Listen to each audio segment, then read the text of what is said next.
पांचवें और छठवें वेतनमान के केंद्रीय कर्मचारियों का डीए बढ़ा। दिसंबर से 9 से 15% बढ़कर मिलेगी सैलरी।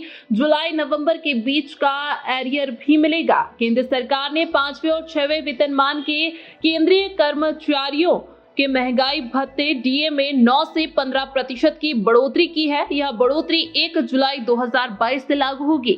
इससे केंद्रीय कर्मचारियों की सैलरी में अच्छी बढ़ोतरी होगी। कितनी बढ़ेगी सैलरी? पांचवें वेतनमान के कर्मचारियों के लिए डीए 34% से बढ़कर 43% हो जाएगा। इससे उनकी सैलरी में 9% की बढ़ोतरी होगी। छठवें वेतनमान के कर्मचारियों के लिए डीए 28% से बढ़कर 33% हो जाएगा। इससे उनकी सैलरी में 15% की बढ़ोतरी होगी। कितना मिलेगा एरियर? 1 जुलाई से दिसंबर तक का एरियर भी कर्मचारियों को मिलेगा। पांचवें वेतनमान के कर्मचारियों को 3 महीने का डीए एरियर मिलेगा, जो उनकी सैलरी का 18% होगा। छठवें वेतनमान के कर्मचारियों को 4 महीने का डीए एरियर मिलेगा, जो उनकी सैलरी का 24% होगा। कितना होगा डीए का कुल प्रतिशत? पांचवें वेतनमान के कर्मचारियों के लिए डीए का कुल प्रतिशत 71% हो जाएगा। छठवें वेतनमान के कर्मचारियों के लिए डीए का कुल प्रतिशत 61% हो जाएगा। कितने कर्मचारी होंगे लाभान्वित?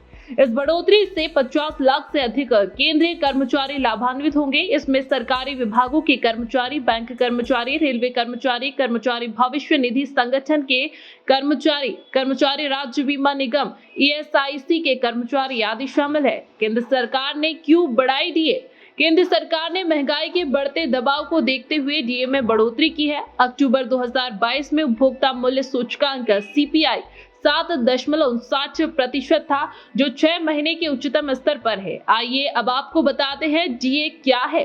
महंगाई भत्ते डीए का कैलकुलेशन उपभोक्ता मूल्य सूचकांक सीपीआई के आधार पर किया जाता है। सीपीआई एक सूचकांक है जो किसी देश में उपभोक्ताओं द्वारा खरीदे जाने वाले सामानों और सेवाओं की कीमतों में बदलाव को मापता है।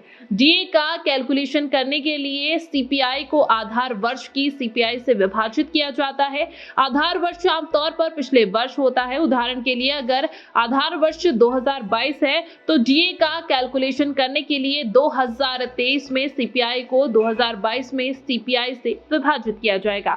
उदाहरण के लिए लीजिए 2022 में सीपीआई 100 थी और 2023 में सीपीआई 110 थी, तो डीए बराबर 110 बाई 100 बराबर 110%। इसका मतलब है कि डीए 10% बढ़ गया है। केंद्रीय कर्मचारियों के लिए डीए की दर हर 6 महीने में एक बार तय की जाती है। यह दर सरकार द्वारा उपभोक्ता मूल्य सूचकांक के आधार पर तय की जाती है। महंगाई भत्ता एक महत्वपूर्ण लाभ है जो सरकारी कर्मचारियों को मिलता है और यह कर्मचारियों की सैलरी का एक हिस्सा है जो महंगाई के दबाव को कम करने के लिए दिया जाता है।